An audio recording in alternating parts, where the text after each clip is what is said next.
Hey, Gabriel Blake, Hey, Gabriel Jose. where are we today? We are sheltering in place, but not because of the pandemic, but because there's a goddamn heat wave and it's miserable outside. Yeah, if you had asked me where are we today, I would have told you in hell. That is where we are. What's the Because temperature in your apartment right now? 95, 95 Fahrenheit, and I still pick this over going to a bar because at least here I have like two fans that just aim into my face. So what? But the last time there was a heat wave, I gave you the good advice to buy an air conditioner. You didn't do that?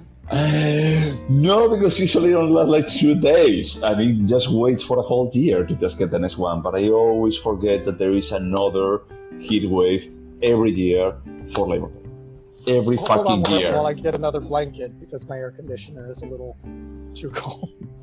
Oh my god. Yeah, first world behavior. Well, next time there's a heat wave, if you still haven't bought one, we should just podcast at my place.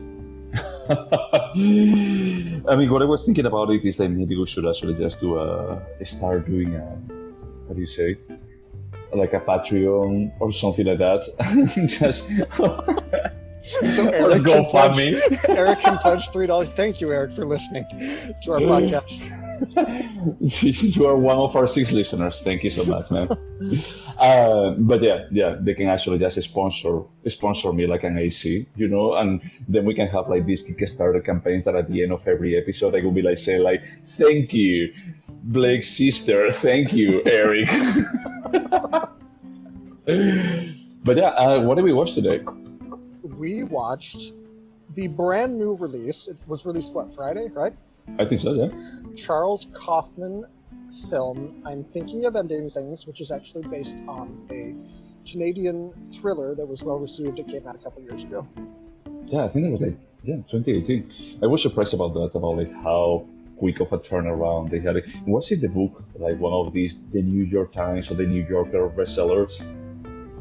I'm sure it was. My sister reads about 50 books a year, and so when she finds something she knows that I'll like, she just buys it for me and sends it to my Kindle. And this is one of those books, so I Oh, that's cool. read it, and it was interesting. I really liked it. And you and I have a shared love of Charlie Kaufman. Mostly as a writer, let's be honest. We're not huge fans of him as a director, but Yeah. Yeah, I mean that's the funny thing is like, well, the reason why I picked this is exactly that we both share this love. It's a new movie, and I think there is like we most of the time we rarely talk about recent cinema. yeah. Is that we rarely talk about something that is on the screen. I think that before we started the podcast, we talk about the favorite, and I think that I picked it because I really freaking love that movie. Well, you But did. You liked it. yeah, I think that I probably if we go, you're just giving me shit right now.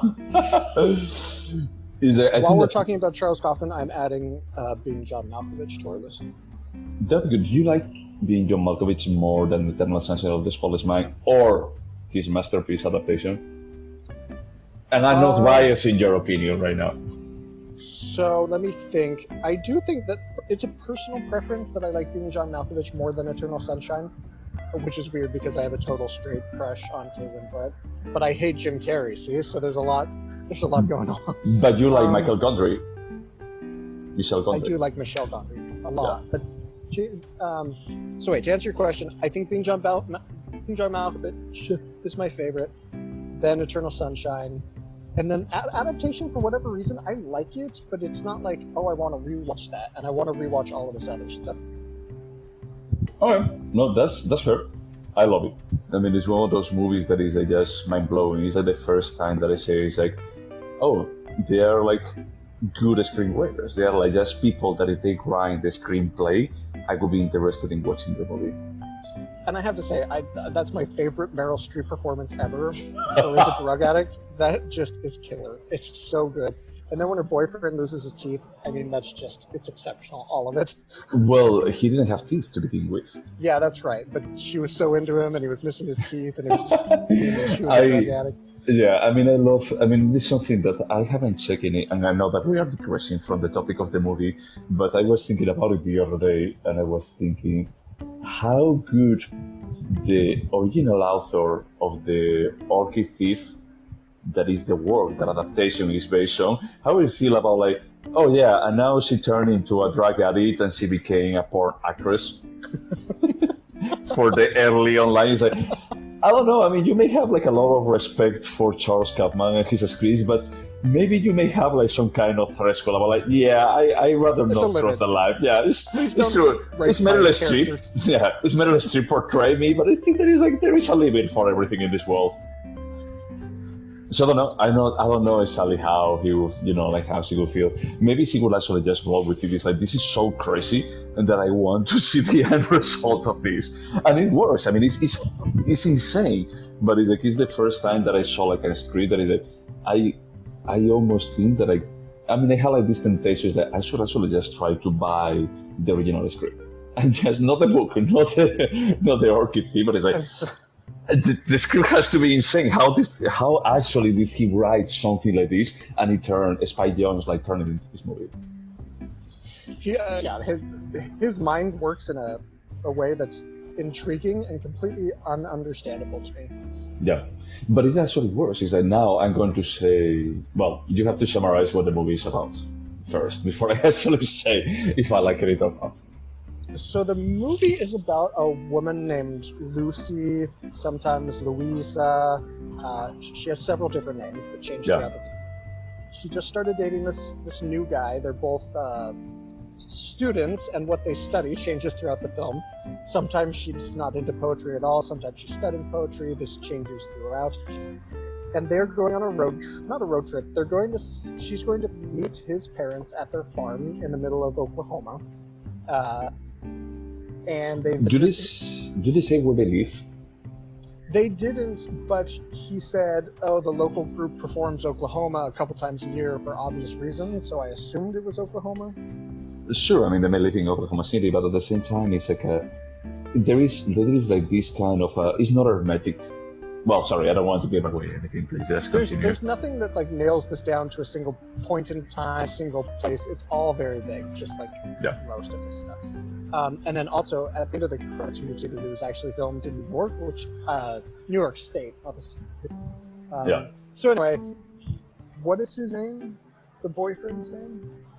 Jake. The character is Jake. Yeah. Lucy, driving to his parents' their farm. They are extremely strange. It's Toni Collette and the British actor that I like so much, and I can only think of David Thewlis. Yes. David Thewlis. Eventually, they finish the dinner. They're heading back, and they stop at a high school, and it just gets really weird. I don't even know what to say. I mean, it's pretty weird, but may I ask if you like it or not? Just yes or no? Yeah, a lot. I like it a lot. Yeah, I mean, I like it a lot, but at the same time, it was something that just made me think about the Fight Club that we should add to the spreadsheets. But the thing is, with the Fight Club, it's one of those movies that there is a twist. Is that you may see it coming, there is a twist. You don't necessarily know what it is, but there is a twist, and when the twist happens, is that the movie takes a shift. In this movie, there is a twist. You can almost smell it from the beginning. I think that the first time that you realize that there's going to be a twist is that when she actually gets into the car, and she's thinking, "Oh, I'm thinking about ending things," and the boyfriend she's like, "Oh, did you say something?" Is that, wait a second, the boyfriend can actually just hear her inner voice. It's like, so from that point, it's like you can almost just jump the gun and say, like, "Oh, she doesn't exist. She's just a figment of her imagination." Is that this is basically? So let's just say before we go. Usually we review films that have been out for 80 years. So spoiler alert, big spoiler alert. Yeah, that's true.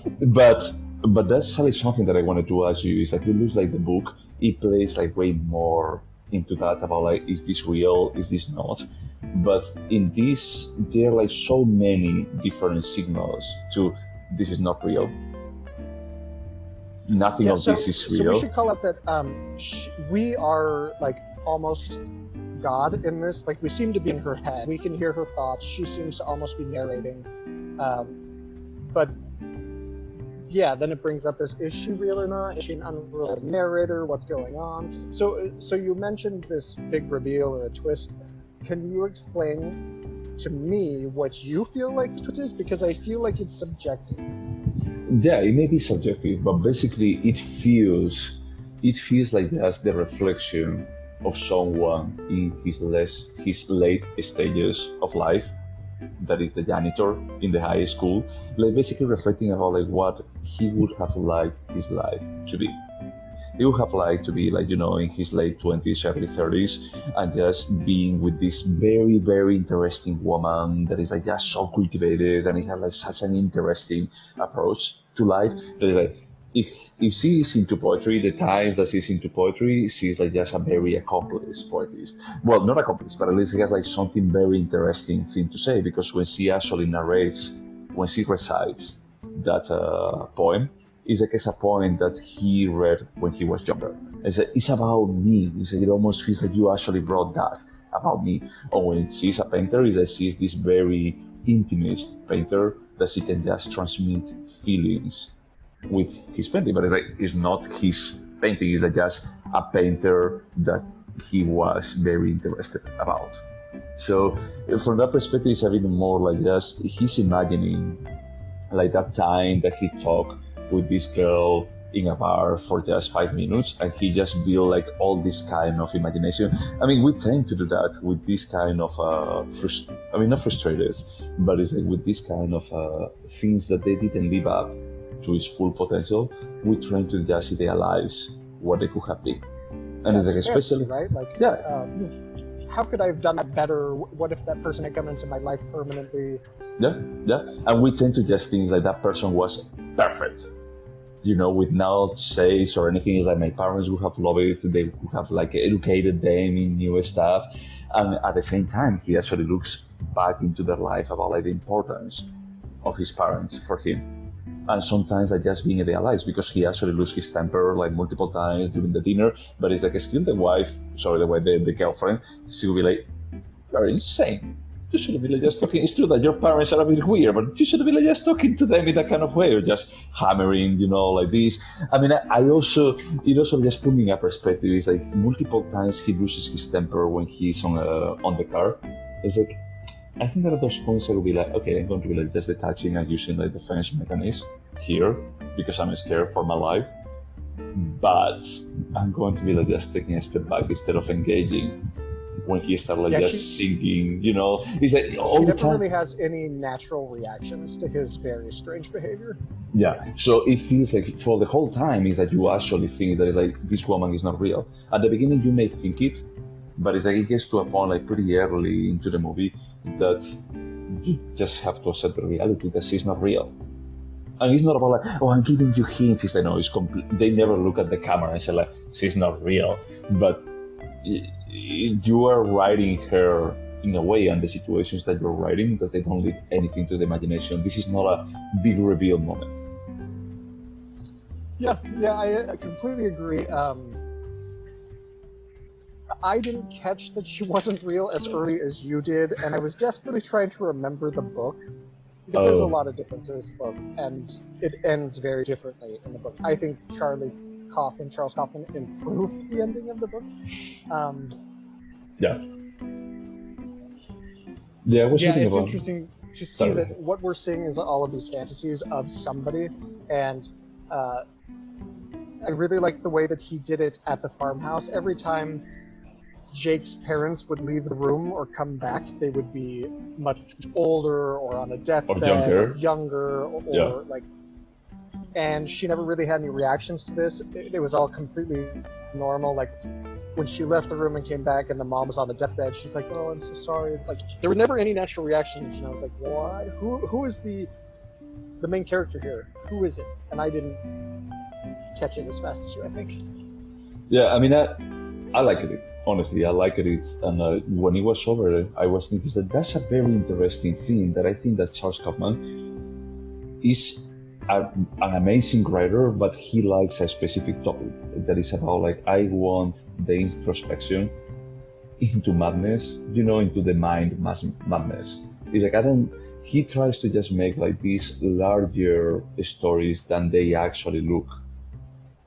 I mean, it's a bit more like I'm going to be like taking like a small thing that is like this janitor is a no one would think that a movie is going to be like a high school janitor and just reflecting about like missing opportunities, or like not missing opportunities, but it's like it looks like the guy is smart, probably is not as smart as he thinks he is, and he has this kind of trivia knowledge. Well, okay, it's amazing that you remember this, that you can actually recite on your head like this point that you read 40 years ago, probably 40, like 50 or 60 years ago.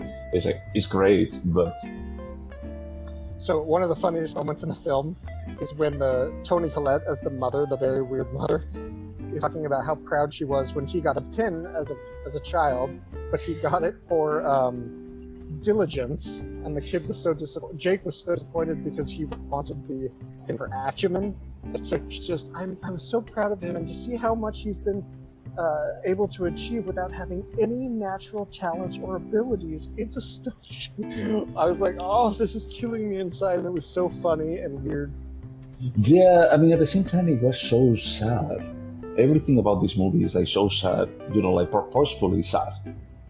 It's a bit more like you have, I don't know, I mean, like this guy that is like at the end of his life, and just looking back into, could I have accomplished something different? And how Toni Collette about like puts it into, you don't have any natural disposition or any natural talent. It's like, is it true? I mean, is it true? Like, is it part of the book? Is it part of a Charles Kaufman narrative? Is it part of the world that is like, you don't have any kind of natural disposition? It doesn't really matter how much you try.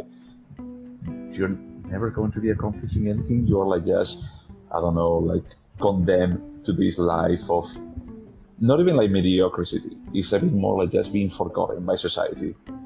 And not having achieved anything at all.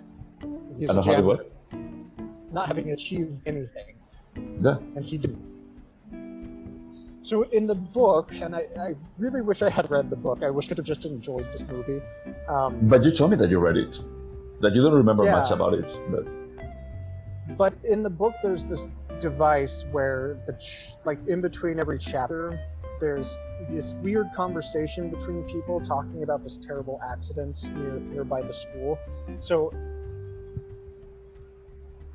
the janitor, obviously it's his fantasies, and his parents actually died in a terrible accident in the book, and he contemplates about that a lot. And did he kill them? I don't think so. I think he just lived a really sad life, like you said, and he is imagining what could have been, how he could have impressed his parents. What if he had this girl and she liked him and he was able to impress her, and all of that. Yeah, and at the same time, it's like the only thing that feels a bit weird to me is like, okay, he's building on this girl, he's idealizing this girl. About like, I didn't know exactly who she was, but I'm going to be like, imagining that she's going to study to be a biologist. That is the first version when they're on the car, and she's like, oh yeah, I'm studying about rabies and about the kind of impact that they have, and have a paper or an essay to write for Wednesday. And then he's like, no, she's a quantum physicist. And then she was like a film student. Studying a woman under the influence. Yeah. Yeah, and I feel like, okay, that's extremely pretentious, how to get sort of express, but if you're like just studying film, is maybe you will write something like that. I mean, I'm pretty sure I only studied like one, like subject, and it's true that it was like just going over, like just trying to be as pretentious as I could. So if you actually just study for 3 years about this, then maybe that's how you talk. And it's natural for you. Something that Charlie Kaufman did so wonderfully in this movie is, at some point you can tell they're reciting something, and you don't know what it is, and you're like almost tempted to pause and search. And the one thing that I recognized 100% was that she was not reviewing Cassavetes' film. She was reciting Pauline Kael's New York Times review of A Woman Under the Influence. So when she goes off into this crazy rant, you're like, it's obviously not her. And then you're like, oh, it's fucking Pauline Kael. And in his bedroom, you see that there's Pauline Kael's famous book of film criticism. So you're just consuming everything in his life. Yeah. And it's really cool the way he does that. That doesn't happen in the book. Yeah, but that makes sense, because when she actually goes to the basement, is that you can see the paintings. You can see like the paintings that she actually shows up, and she actually narrates why she does it, And it's hilarious how the father says like, but if there is no one being sad on the landscape, why are we feeling How can sad we know that about it's it? sad? Yeah, it's like, I don't know. It's like, I cannot relate to that. Like, oh, you're like pretty smart. How the mother, how Tony called it. It's like, oh, you're a smart girl. I mean, I like it. I feel like sometimes it's a bit, I mean, in some specific points, it's a bit more heavy-handed than it should. Or not a heavy-handed, it's a bit more like you can be a bit more, they can be like a bit more of a subtext about what you're doing, instead of just being like so like looking at the camera. That is like, you can just, I don't know, you're Charles Kaufman, is that you can actually be a bit more sophisticated than this. So it's interesting because she is basically a genius. No matter what she's interested in Yep. studying at that moment, she is brilliant. So one of the big criticisms of the book was that the Lucy or Louisa or whoever, she's stupid in the book, and it doesn't really make sense until you realize that she's not a real human. She's a kind of a male chauvinist idea of what the perfect girlfriend would be. And for whatever reason, Charles Kaufman like flipped that switch and made her like Really smart. uberkind. Yeah, like just brilliant. But I don't dislike that completely. But it's interesting. There is this song. I mean, I don't remember like the singer or anything. That is about what do smart girls want, and it's like smart girls usually want a smart guy to be with them, but smart guys, what they want is a bimbo. Like, well, These are big generalizations you're making, but I know, but it's like it's exactly the point that you're bringing here. You know that it's like Charles Kaufman. What it is like if the janitor is genuinely smart, maybe he wants some, because the janitor Jake's character is like he's smart too. They don't say exactly what he's studying, but it's like he's someone that is in college and he's studying. And if he actually went to college and he studied something, probably he wouldn't have gone back to his farm to just take care of the parents and just live as a janitor. He would have done like something else with his life, you know? so in the book, he is a college dropout, and I think it's because his mom gets sick. I would have to check. He drops out. Oh, and gotcha. moves back home, and that's how he ends up as a janitor. But this is what frustrates the fuck out of me, is that I can't separate the two. There's like the book that's very different than the movie, and I'm trying to use the book to interpret the movie, but I think it's like a standalone thing. No, I mean, you may be right. I mean, he may have had like lofty aspirations of going to college and just having a career, because he was, according to what they say, is that he's smart. He has like at least like just capacity for memorizing things, and you know that and the lack of a soul is basically what lawyers need. So he could have made a career out of that. So One of our 3 listeners is a lawyer, so just be careful. I'm sorry, it's not personal. I'm generalizing once again. But what I'm saying is that if you have like capacity for memorizing stuff, you may have a career. No, I mean there are like just specific positions out there that they require like just have good memory. So that's it. But When you see all the books in his room, you're like, clearly this is a really smart guy. Like, nobody reads Wordsworth and Pauline Kael if they're an idiot. Like, well, it sounds really rude, but I'm sorry. That's like heady stuff that he was reading. we're no longer reviewing the idiots, so now you actually have to say mentally challenged or differently able. Please, you don't have the Lars von Trier card to play on this one.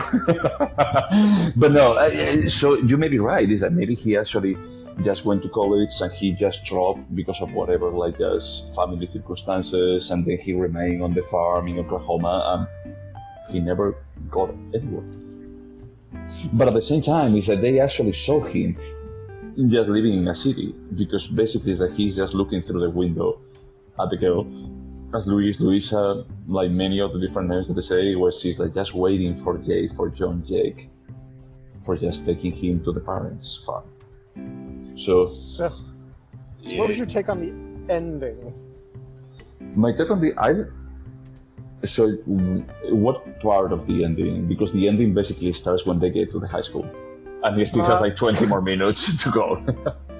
So I would say the ending for me started when she her boyfriend runs off into a snowstorm because he thinks he sees a pervert. Jake does, and she's alone in the car. And so she eventually goes in at night to the school, and she kind of has this emotional encounter with the janitor, and then the ballet sequence starts. And then there's the animated pig. Oh yeah. I didn't dislike it, but when I was checking about like the differences from the book to the movie, they say like the main difference is like when the female character actually realizes that it's like I'm just part of the imagination is of Jake. Is like basically he asks for a hunger and she commits suicide, like just killing both of them.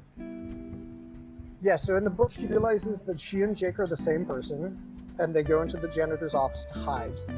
And then the janitor comes in and gives her a coat hanger, and she straightens the coat hanger and she stabs herself in the neck until she bleeds out and dies. That's such a fucking dark ending.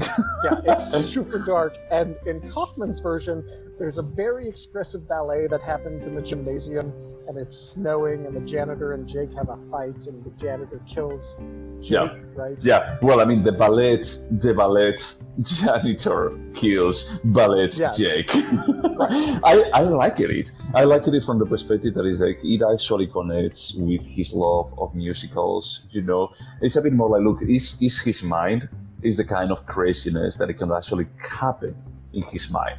And I felt like from an aesthetic perspective, it was cool. I mean, it worked. Super cool. Yeah, I mean, it worked for me. Well, I mean, more like this kind of, it connects with the kind of image. I mean, he's a bit of a creep, the janitor, let's be honest, you know. I mean, there's nothing like overt. It's just he's disturbed and fantasizing all alone in a high school. But at the same time, it's like, I think that it's not like completely creep from the perspective like he would abuse a student. But it's a bit more like from the perspective where it's like, look, it's my whole world. It's not that it's like I am going to go to Broadway to just watch musicals, but it's like I love musicals, and what I connect to musicals through is actually like the students' numbers that they do. It's like from that perspective, it makes sense that he would actually imagine that, like this musical number in high school.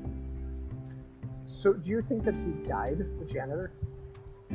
I think that it looks like it. I think that it's like I'm thinking of ending things on the title. The proverbial title is about like him committing suicide.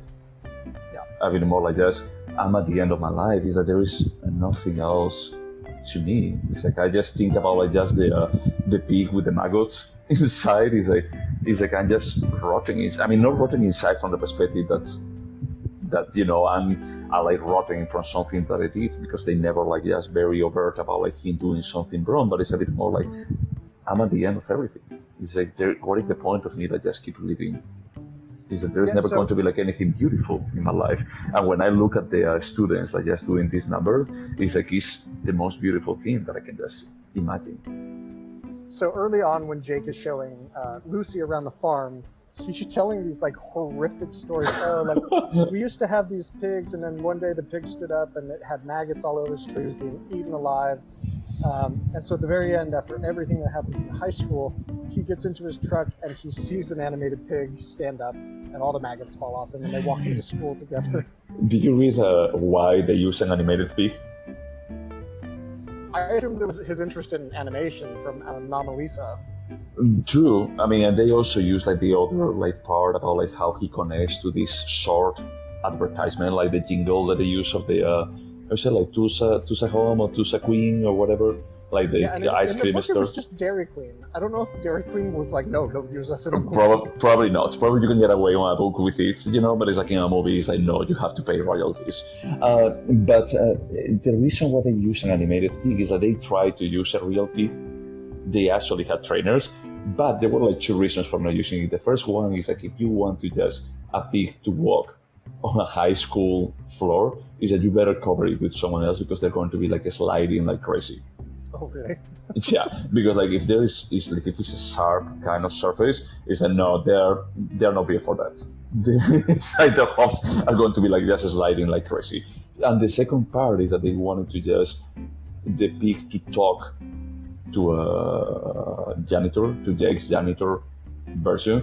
Is like they cannot turn their head. It's like even if they were like try to just re-record over and over, it's like that's not how they're built. It's that they cannot like just be walking forward and then just look to the side. Is that that's not it. It's like just good luck, choose another animal, but that's not your animal. Just choose a cow.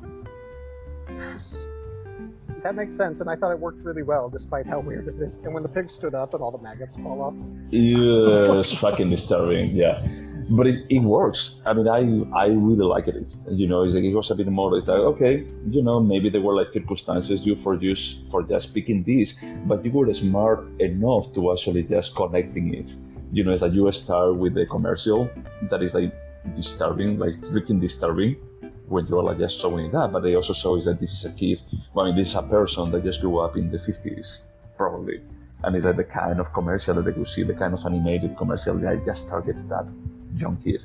And then the pig leads him to the gymnasium where he accepts the Lifetime Achievement Award, essentially, and then he starts singing a musical that I think is from. It's from Oklahoma Singing, and it's like I actually checked the lyrics because it's like holy shit, it's like this works so well, but at the same time it's like so freaking dark about like basically you actually just have this straight normative of I need to find someone, but I didn't, and now I'm alone, and it's like everyone's like with this extremely and it's like and with this disturbing makeup, you know, that it makes it like look at of a parody of an old person from the 50s.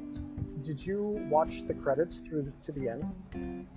Yeah, and I was expecting it to actually be the car because they actually had like the car where they were traveling to see the parents. Young Jake and Lucy's car. Yeah, I was expecting it to actually just like fall down.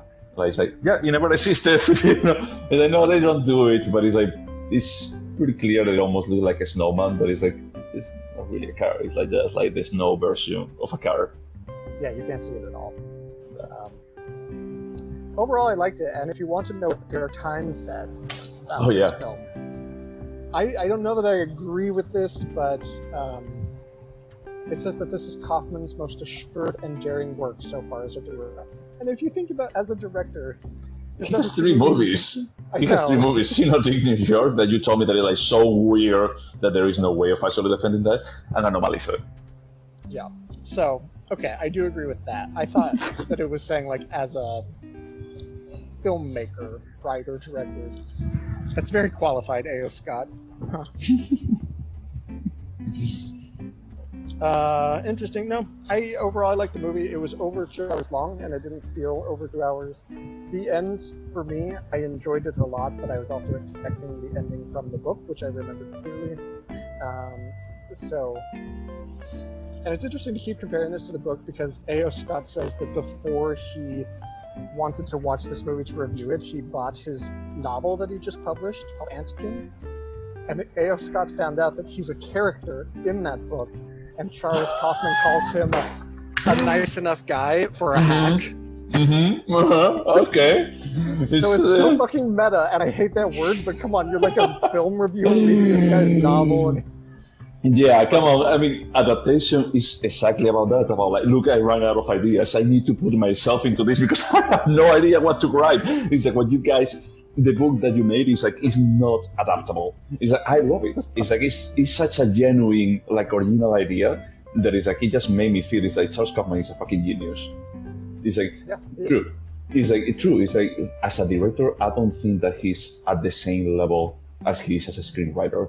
And I just wish that is that he actually kept working with Spike Jonze, because I think that is that they are like just such complementary, you know, like his visual style from Spike Jonze and the crazy writing style. I think they were like perfect match, and they just it's like it's. I would say though, like, have you seen? No, you didn't see his first movie. You can see a marked increase in like sophistication and director skills. In Charles Kaufman? Yeah, from Synecdoche to Anomalisa to this, you're like, oh, all of a sudden he's kind of a good director. Sure. I mean, he's becoming a good director, but he's still not there. You know, I think that is like in some pieces of this is like if I think the cinematography is great. The cinematography, there are like a couple of the scenes that is like, wow, this not only like the final part, you know. because I think that the last 30 minutes is almost like detached from the rest of the movie when they get to the high school. It's a bit more like, now we're going all out, we're going crazy here. But it's like even like some pieces when they are in the house, I think that they are good, but they are never stellar. But, so you and I have had conversations about how all of this talent is going to Netflix, right? But for whatever reason, Netflix is kind of fostering mediocrity in their content. And Yeah. there's 2 Toni Collette films that we watched that were Netflix originals recently. Oh god. Velvet Buzzsaw. Which one? Velvet Buzzsaw. Velvet Buzzsaw. And then what was the other one? This one. No, but you and I were very curious that we were going to see the same thing, that, okay, there's some talent here and there, but it's kind of shitty.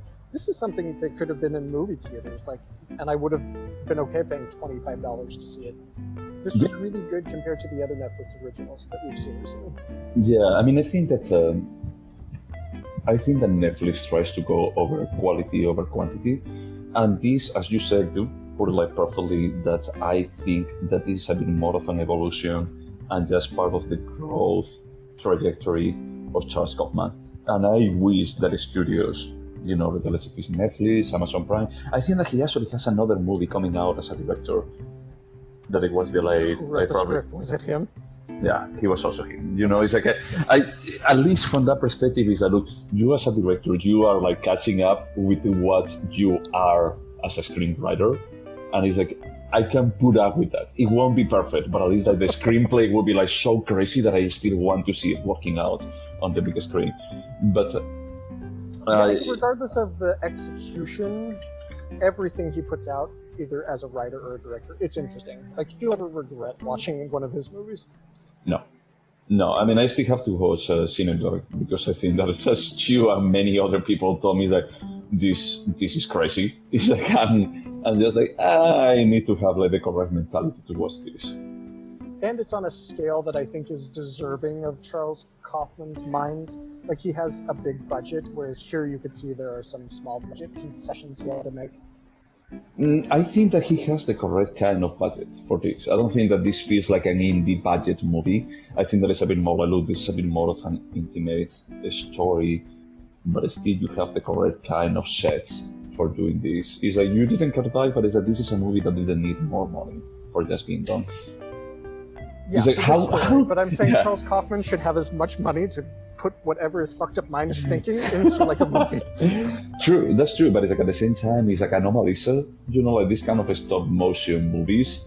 They're like they're a bit more expensive than when they look, and it's true that it's like this a bit more of a stop motion movie that it only requires like 2 characters until the end, until the last scene. But most of the time, is the story between those 2. Actually, I lied. His next movie is called Chaos Walking, and it's like it comes out in 2021, and I think that it's a weird one. I still don't know. The film stars Tom Holland, you know, and other people, so I have no idea what it's going to be. He's not the director, and the screenplay is by many people, so I don't know if it's actually like a compilation of small stories. And is this a Netflix thing? No, it's not. So 2021. I think that is just weird. So is that the film was scheduled to be released in the United States in 2021, January 22nd. So we are still going to be in the middle of this. Yeah, sorry audience. Yeah, sorry audience. We are not coming out of this. Please stop lying to yourselves. But it was originally scheduled to be released on March 1st, 2019, but it was delayed to accommodate the film's results. So, I don't know, it may not be exactly what we expect. It may be like just something weird. Let's just leave it there. Right. In any case, I like this movie, and I think there's like, as we said multiple times about Lars von Trier, that cinema needs more people, you know, like Lars von Trier. That is like, I don't love him probably as a person. He's a terrible human being. I'm pretty sure of that. After what he did on what was it, on Cannes with Melancholia, it's like, yeah. Oh God, I watched that. I watched that today. Actually, it was on a Watch People Die Inside, and you just watched Kirsten Dunst next to him, and she's like, "Fuck." Yeah, it's like she doesn't know. It's like, would it be okay for me like just to stand up and leave at this point? It would be like unreasonable. I mean, he's just defending, like genocide. It's like, He's like, no, I understand Hitler. I get it. it's Oh like God.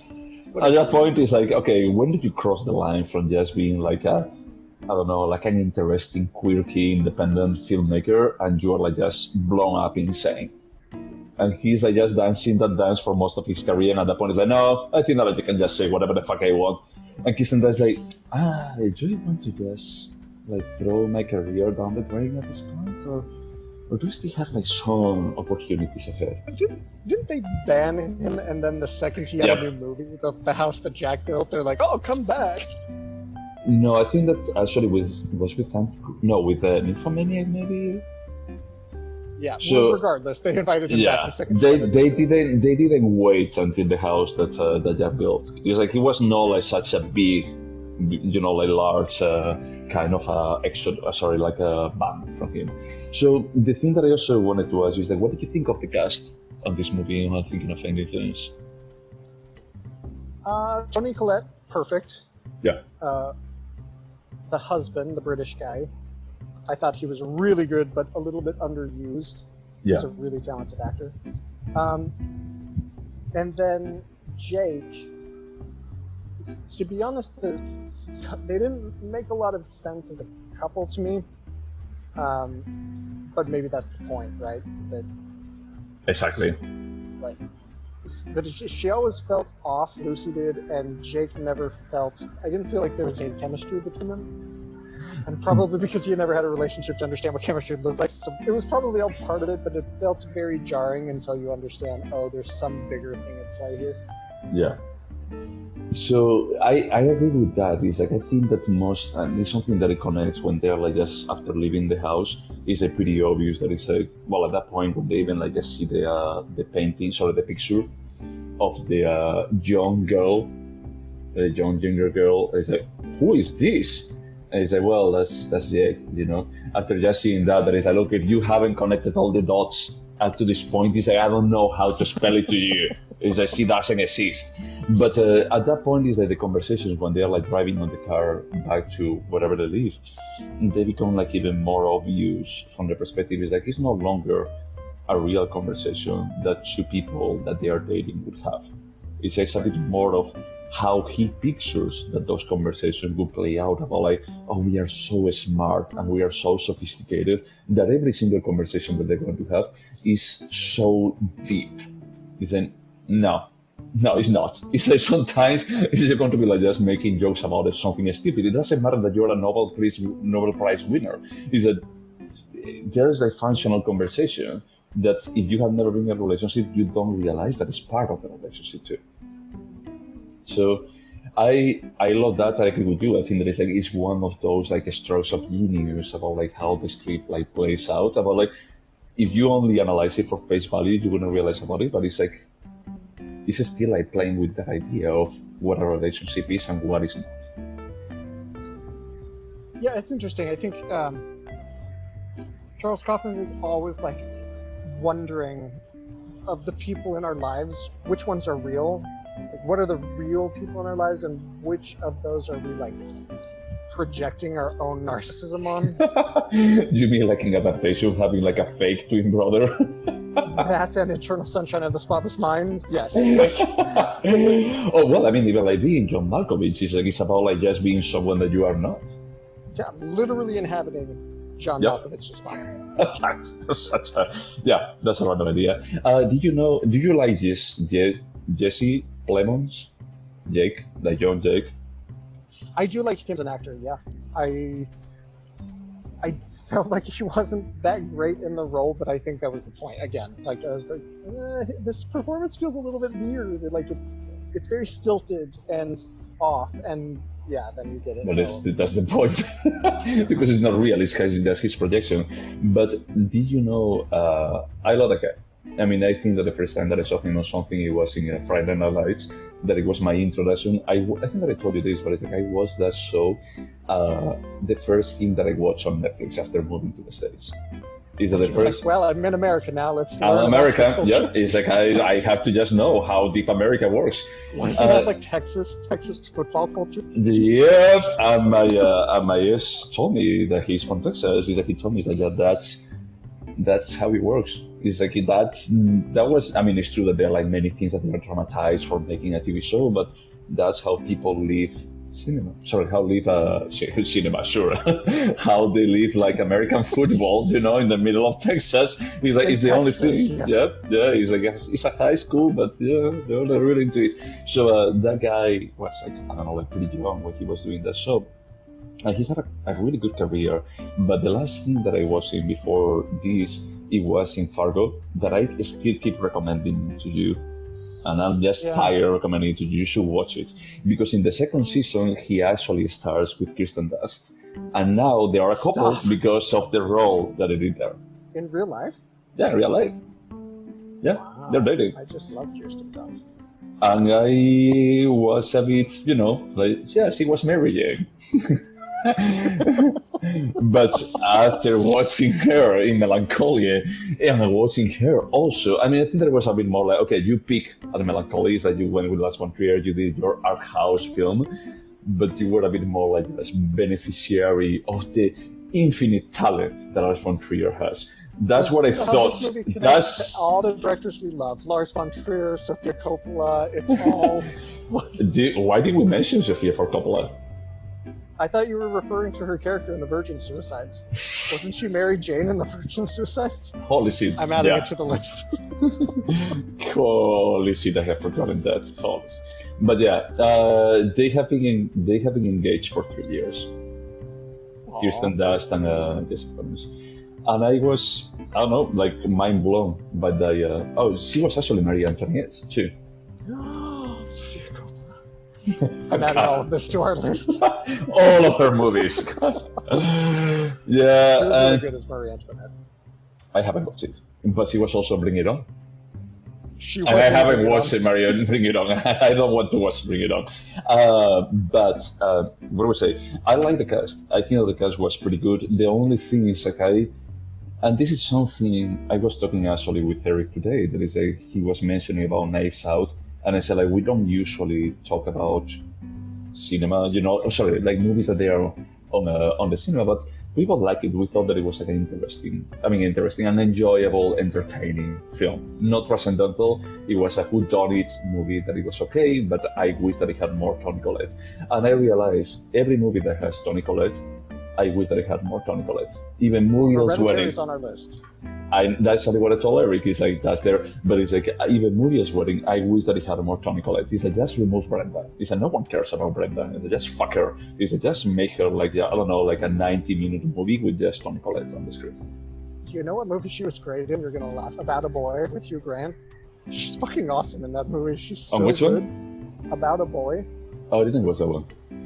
It's a little trite for your taste, I think, but she's like this suicidal mother, and she's just a disaster, and she's so good. Anyway, Yeah. I really love her. Did you watch United States of Terror? I did. Yeah, I didn't watch the Remember last very well. season, but it's like the kind of show that is just maintained thanks to her. Because she's, yeah. Now we mentioned like multiple times is that I think that is like it's one of those unfortunate cases that Hollywood is they so biased towards you have to be pretty. If you're a female, is that you have to be pretty. It's like if you're a male, you can still like get away with talent like Philip Seymour Hoffman did. But if you're a female, you better be like classically beautiful. Otherwise, is that you're going to be fucked.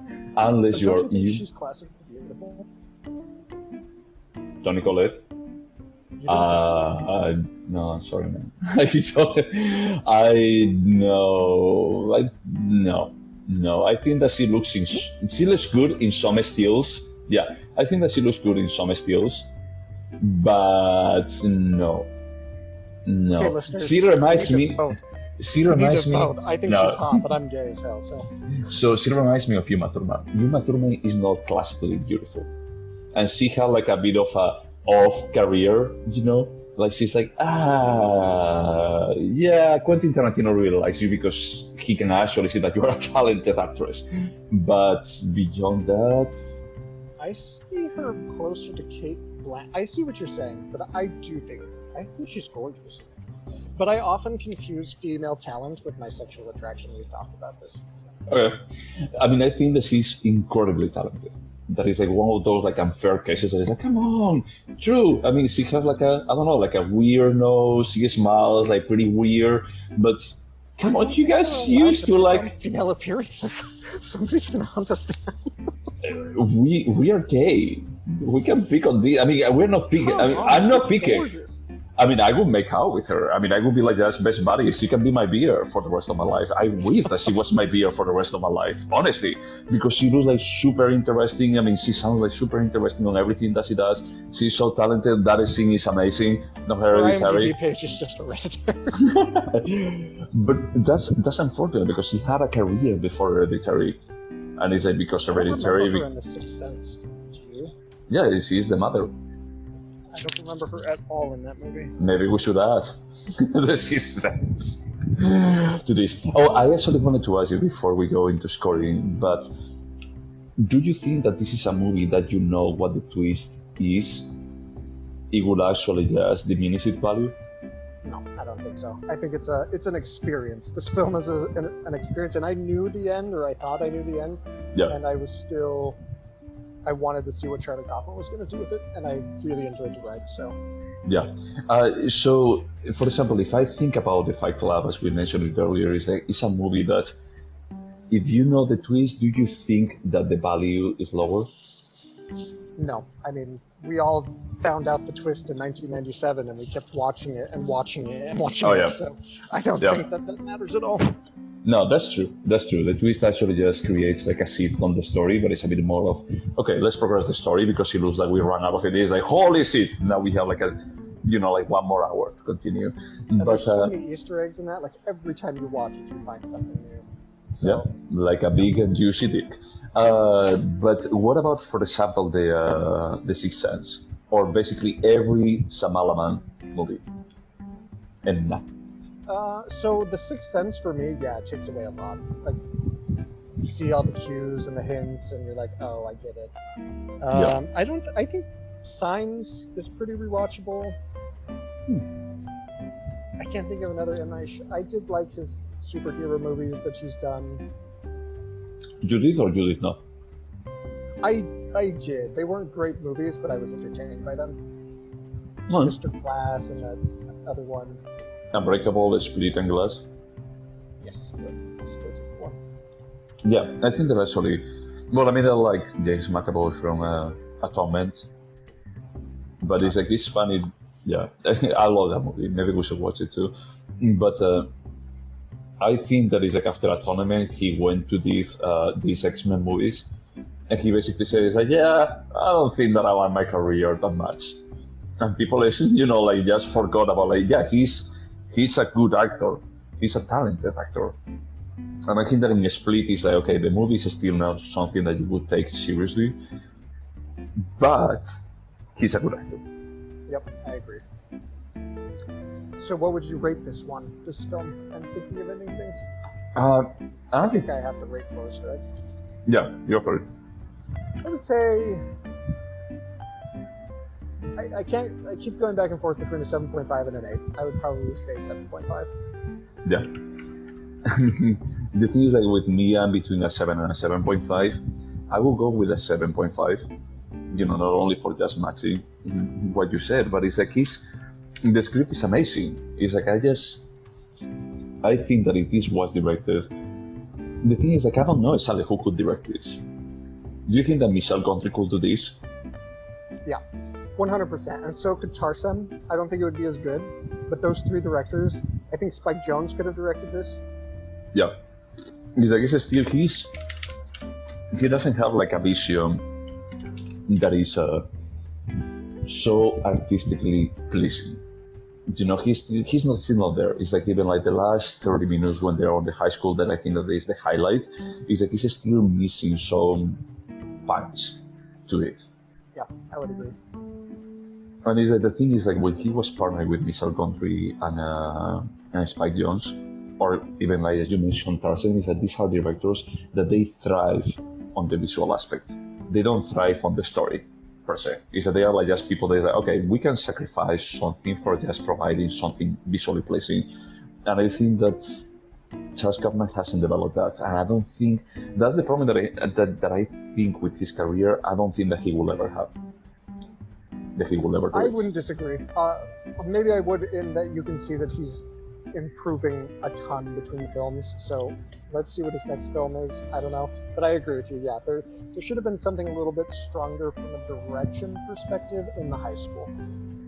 But I will say, I felt like the ballet and the animated pig were perfect, just perfect. Yeah, no, that's what I tell you. Is that the last 20, 30 minutes when they get to the high school is like a different movie. It's like, okay, you went all out here. But before it was like a give and take, you know, there were like some scenes that they were strong when they were in the house. And when they were in the car, it's like, look, there is nothing that you can change here. It's like, it's basically conversations. And it's like basically like half of the movie is like conversations in the car. But also, to his credit, them sitting in a car for what? At least an hour in the movie. Yeah. I was entertained the whole time. Their conversations were interesting. Yeah, the acting was good, you know, like the directing was functional, you know, but it's like, I don't know if there is anything that you can do there for just making it more enticing. Yeah. You know, but it's like, if there is something to be done to make it more enticing, I don't think that Charles Kaufman has the guts, no, but how do you say, like the intuition. Yeah, the vision for just making it happen. But Spike Jonze, Tarzan, and Michel Gondry, yes, they do. That's the reason why I think it's like, he can keep growing. But it's like, I wish that in 10 years, one of those three directors came back and says like, oh, I'm going to be like taking your script and you're going to be like just making it my vision. Now that we're talking about it, I would fucking love Tarzan to direct a Charles Kaufman script. That would be like my wet dream, I think. That's actually a really good point. He's like, I have no idea what could happen, but he's like this guy that has proved like multiple times that he's like, look, please don't write your own movies. Tarzan, don't do it. Don't do it. He's like, that's what is dragging you back. He's like, you can't. But it's like, if he actually just partnered with someone that is like really strong as a screenwriter, you know, like a crazy screenwriter that it just gives you like, what does this make you imagine? I have no idea what it could happen. It's just I don't know, like a ticking bomb, or it's like this may be amazing or it may be a train wreck. What do you think about the categorization of this film as horror? So that's something that I wanted to ask you, because the trailer, it makes you feel like it's going to be horror. Did you watch the trailer? I think that, yeah, I sent it to you and you sent it to me. A while ago, yeah. Yeah, and it's they have like these scenes where Toni Collette is laughing, but it lasts like significantly longer than it lasts in the movie. In the movie, it's just like, okay, she's laughing, she has a weird laugh, but okay, let's move on. Or the dog is like just like trying to shake the water off, and it lasts like 30 seconds. Stops. It never stops. Okay, there's something like pretty weird going on. The trailer prepares you for something weirder than it actually is. And we're talking about like they're like just an imagination. You know, it's like that's pretty fucking weird. But it's like how they actually display it is a bit more of a closer to what Hereditary could be. Fuck you, man. Hereditary's perfect. Oh, holy shit, man. Okay. No, I asked because when I finished the movie, I told my husband, I was like, I think you would like this. It's weird and kind of a thriller, and they say it's horror, but there's no violence. And, anyway, I think it's a little bit. I suspect there might have been a different cut of the film, and that's what the trailer was made from. But That's true. I don't know. What did you feel about the basement? Did you like the idea of how they build up suspense about what is in the basement, and then it's like, it's just one more secret? Yeah, I did. Again, because I was comparing it to the book. In the book, the mother is a painter. Oh. And so when you see all her paintings in the basement, I was thinking about that scene and how they twisted it. So I don't know that I got any like scares from the basement, but I was a lot of connecting the dots. Yeah, I was expecting to see like some kind of a scare from the basement, but for me, I mean, I don't want to say that it's like, really smart, but for me, when she was like just pulling out like the uniforms from the janitor, you know, like over and over, it's like I was like just rolling my eyes. It's like, So come on. I mean, when she actually just changed her story, it's like that's the point. You know, it's okay at the beginning when she's like, just thinking about, I'm thinking about anything. It's like, oh, did you say something? It's like, okay, maybe I'm just jumping in, like jumping the gun from the perspective that I watched like many movies by this guy. I really admire this guy, but it's like when she actually changed her story about like what she's going to be like writing about, it's like this is not a real character. When it's like telling the mother, it's like, yeah, I have to write this. I actually studied quantum physics. Like this doesn't connect what she said earlier. Is that point? Is like, come on. At this point, it's obvious already that she doesn't really exist. Yeah, then like he just decides to change what she's studying all the time to his parents. Oh, she's studying gerontology. Yes, Yeah. I am. He's like, oh yeah, you're right. Now I'm going to be like this version of what you want me to be. He's like, I don't know. I mean, I just felt like, come on, it's so obvious. And so when I was reading about like the book about like having this twisted, like just twist at the end, it's like, seriously? Is that you were capable of just writing more than 100 pages and just keeping this a secret where Charles Kaufman was just looking at the camera and said like, no, it's an imagination. His imagination. So that was the only problem what I was like just having with the movie about like, why are you doing this?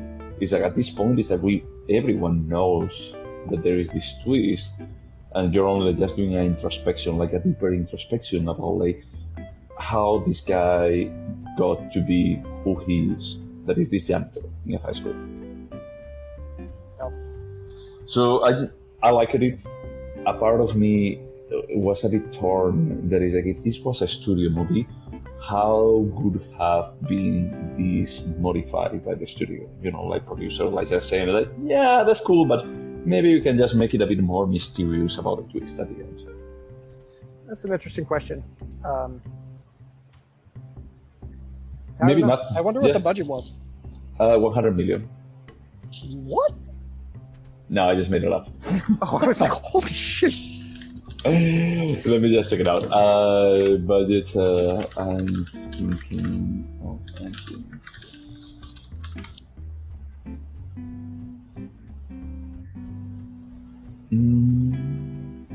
I don't think Netflix is going to publish that info. They're super secretive. That may be true. Wait a second. I thought that I saw it earlier, but no, maybe I was watching about. No, I think that I was checking the other one, the Chaos Walk or whatever it's called. That's 100 million. But yeah, no, this movie shouldn't have 100 million. So that you can have I was like, this spread. felt more like a $5 million film. Yeah. Not really yeah. any big name actors, very few sets. Yeah. Toni Collette is a big name actor, but it's not like she's a starring Toni Collette. Sure, whatever. So next, Yeah. it's my turn to pick, and I had picked Mulholland Drive, which I'm happy to watch. Yeah, I like that you don't do any kind of build up or anything. It's like, yeah, I pick it up Mulholland Drive.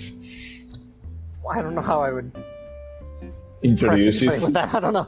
We were just talking about how we both love David Lynch, and we hadn't talked about any of his movies on this podcast. I would be happy to watch that, but if you want to watch Synecdoche, New York, I'll let you pick between the two. No, I will add it to the list, but it's like I think that I need to give it a break. A small break. It's like I think that my plan was like, okay, I'm going to be like watching this on Friday when it's released, and then on Saturday I'm going to be like watching Synecdoche, New York. And I still had that idea when I watched it on Saturday, like at 2 p.m. And it's like, yeah, no, I'm not going to be like watching another Charles Kaufman movie back to back that is even weirder than this. Yeah, this other one, Synecdoche, is a lot weirder. Yeah, and if you actually want to impress someone about picking up Mulholland Drive, you should actually just pick, you should actually say something that's like, oh, we're going to be like watching Mulholland Drive because I already understood it the first time that I watched it. Because I have David Lynch's list of clues to watch for a movie. Yeah, I love that on the DVD they actually added it. It's like, hey, these are the hints for understanding my movie. And the hints are so shitty, like, pay attention to the red lamp. I'm sorry, I've watched that red lamp like 700 times. I don't get it. Anyway, we'll talk about it. Yeah. Let's not spoil it here. Yeah. Okay, man. Anything else to say about thinking about anything? 2 thumbs up. I would recommend to almost anybody. I probably won't remember the details. You would recommend it to everybody? You would actually recommend it like, to your mother, for example? Oh yeah, 100%. I mean, I would recommend it. The only thing is like when you actually connect the dots. Well, I mean, not connect the dots, but it's like at the end of the movie, it feels fucking sad. It feels fucking depressing. Yeah, but my family isn't against sad movies. Okay. Yeah. No, my mother would say like, "Why did you make me watch this?" It's like, I get it, but why did you make me watch this? It's fucking sad and depressing. And probably she would ask me, it's like, "Why aren't you dating anyone?" Well, to be honest, I thought A Christmas Tale was a fun, like, family holiday movie, and my mom found it very sad. So maybe she would hate this movie, but I would still recommend it to everyone. Okay. Do you think that you will remember this? You told me that you may not remember like some of the details, no? I definitely won't, not in a year, but I would happily watch this again. Okay. No, that's fair. Did you think that there is anything artistically pleasing about this movie? Oh, yeah. I mean, the high school scene, everything in high school was just mind-blowing. Not mind-blowing, that's exaggeration, but like that ballet and the animated pig, I was like, yes, this is awesome. Yeah, the thing is like with that scene when they're like just looking at each other, when Jake and girlfriend, that's like a specific name, they meet it in the corridors, and then the actors, like the dancers, like come from behind, I find it like so charming. That's the kind of a scene that I think like Michel Gondry would do this. Yeah, 100%. Yeah, that's the thing is like, okay, I mean, at least you are like just learning and trying to get out something from the movies that you did in the past. Because Michel Gondry in The Science of Sleep, probably he did like something on Be Kind Rewind. I never saw The Science of Sleep, even though Guy Gil's in it. Okay, we are adding that. The only reason I didn't watch it is because he had just released Eternal Sunshine, and then The Science of Sleep came out and it was PG, and I was like, fuck you, Michel Gondry, I'm not going to see a PG movie. Okay, yeah. I mean, I'm not going to be like saying anything about it. I don't want to just precondition you to it, to anything about it. But he's learning about like just being a bit more artistic. Not only about like my script has to be crazy, but also like what I do can be crazy. For me, I think that I will remember most of it. I won't remember like the specific dialogues, but I will remember about, okay, they go to the house. In the house, Toni Collette is weird, the father is weird, and then there is like this like crazy time jump kind of thing back and forth. I love the dialogue when she actually realizes about like, what about if time is not something that we go through, but it's that we are stationary and time goes through us. I like that one a lot. I don't think that I'm going to remember it in 6 months, that's for sure. And if I could recommend it, yeah, but I think that I would recommend almost everything with Charles Kaufman, on the script. Yep. I would recommend like adaptation way more than this, but no, you can't compare his scripts to his direction. True. It's not the same game. True, but it's like if I were to say it, it's like if you have to read one of his scripts, probably I would say that adaptation is more enjoyable as a read that I haven't read. That's true. But it's like if I had to realize something that is like just there is no action whatsoever, and the only thing that happens is like we are in a car without wearing our seatbelts for an hour. I know that super bothered me the whole time. I was like, put your seatbelts on. Yep. Yeah, that's another sign. Is like this is imagination. Yeah, from before this. Seatbelts don't matter. Exactly. Yeah. But yeah, man, that was cool. I really like watching like a recent movie without like having to be like completely biased about like where time put this movie on. Yep, same. Good pick. Yeah. Good pick, man. Cool, man. Anything else? Not from me. Okay. Then this was a great recording, and it's 92 in my apartment. Oh, phew, it's cooling down. Yeah, finally. Okay, and whoever is out there listening to us, thank you. I wonder why don't you have like anything better to do with your life, but I get it. Wash your hands. Bye.